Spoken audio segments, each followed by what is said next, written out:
Internautes et abonnés de Youzou TV, bonsoir.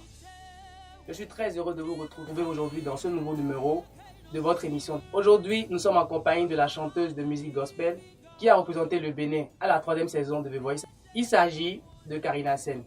L'émission d'aujourd'hui est consacrée à sa participation au concours de The Voice et à bien d'autres sujets la concernant. Karina Sen, bonsoir. Bonsoir.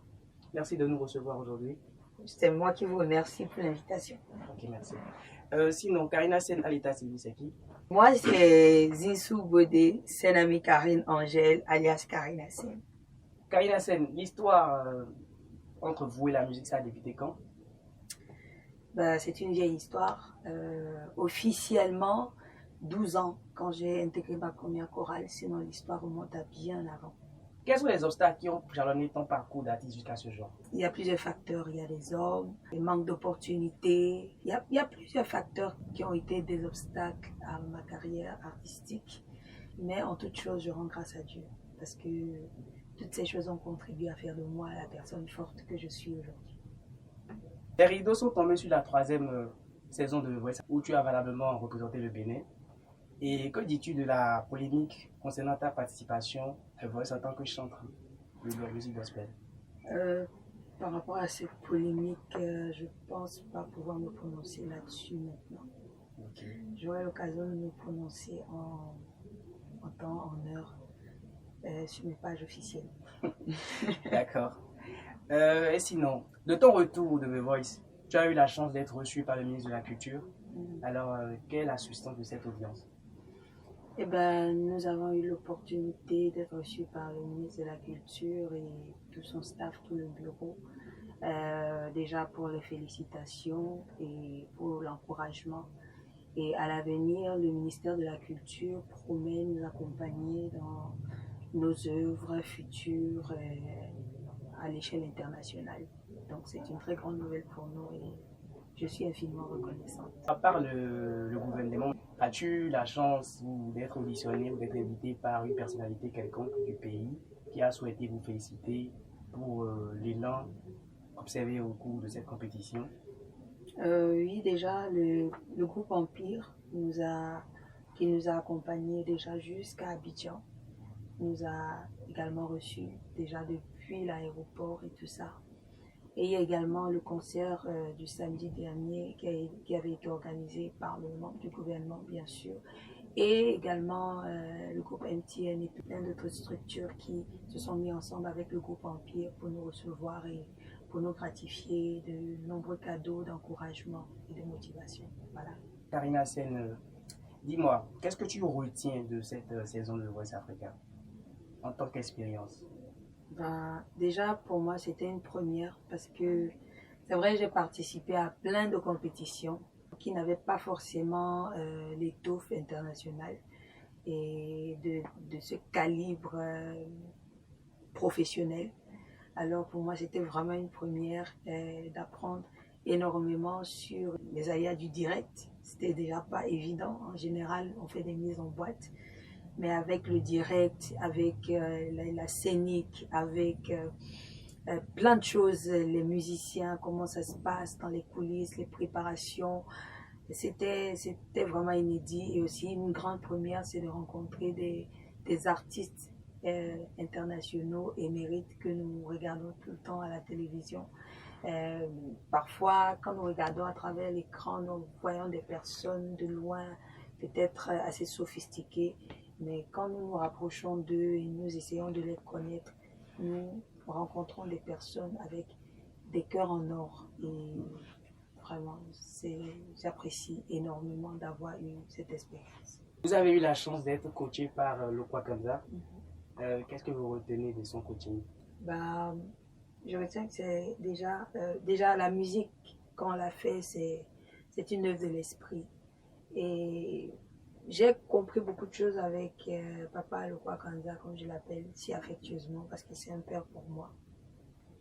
La musique est le reflet de notre âme. Et Papa Lokwa, lui, ce qu'il a, c'est beaucoup d'humilité, beaucoup d'amour dans son cœur. C'est peut-être étrange pour certaines personnes, parce que quand on est des artistes, la plupart des gens, ils se disent, oui, il est déjà arrivé, il est snob, mais non. Papa Lokwa, c'est un cœur fondant. C'est une personne avec tellement de générosité et tellement simple.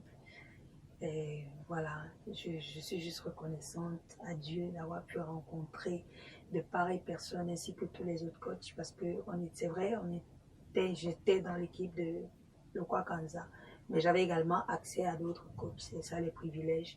Et ce sont des personnes vraiment formidables, il suffit simplement de les rencontrer, d'entrer un tout petit peu dans leur sphère intime pour comprendre que c'était des personnes formidables.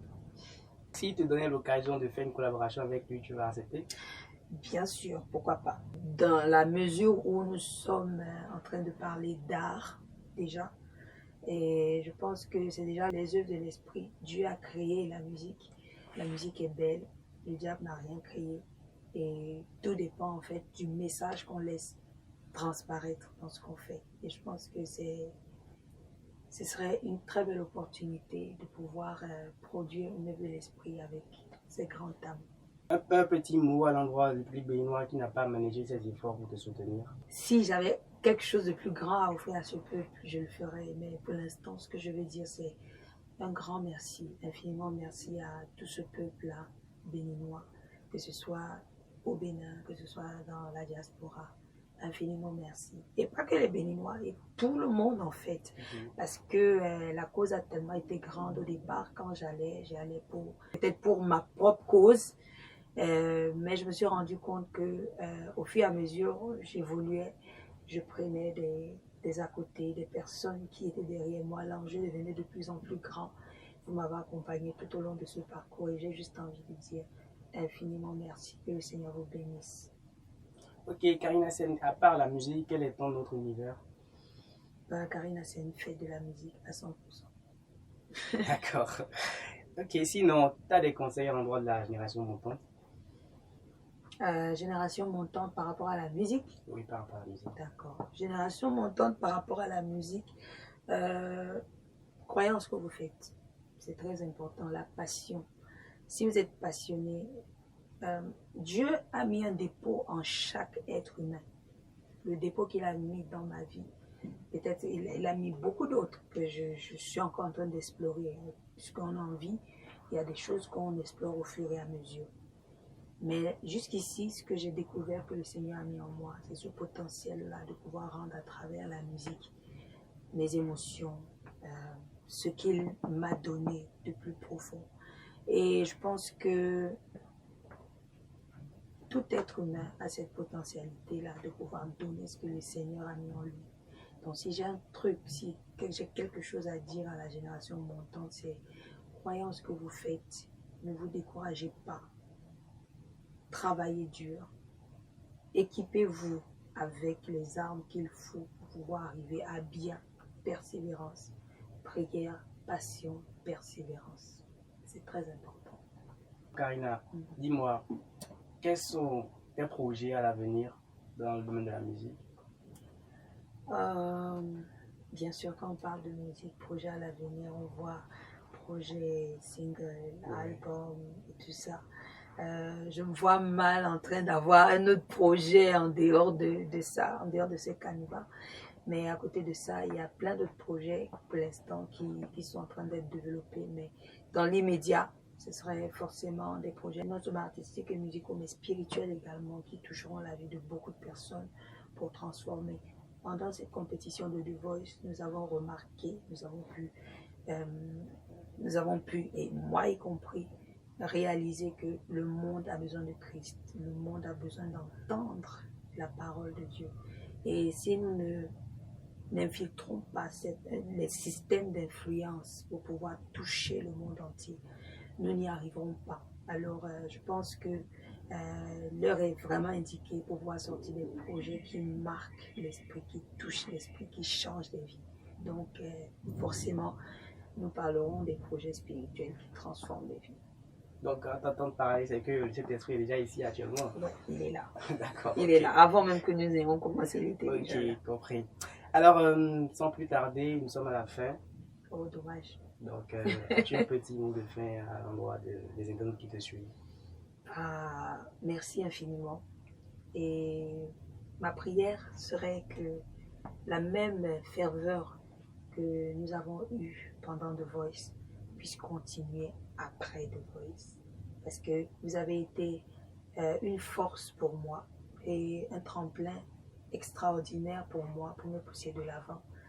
Des projets arrivent, des projets vivants, des projets impactants arrivent. Alors, je compte énormément sur vous pour pouvoir faire connaître au mieux ces projets. Je suis totalement ouverte. Vous pouvez m'écrire sur mes pages officielles. Vous pouvez aller sur mes projets sur YouTube, Instagram. Je suis totalement ouverte à toutes les propositions. Je suis à l'écoute également. Et que le Seigneur vous bénisse pendant que vous boostez également mon ministère, ma carrière. Que le Seigneur vous bénisse. Merci. Okay. Chers amis, merci de nous avoir suivis. Nous sommes venus à la fin de ce numéro de votre émission Découverte. Merci de nous avoir suivis et pour ceux qui ne sont pas encore abonnés à nos chaînes, n'oubliez pas de vous abonner à nos chaînes YouTube et aux TV. Merci et à la prochaine.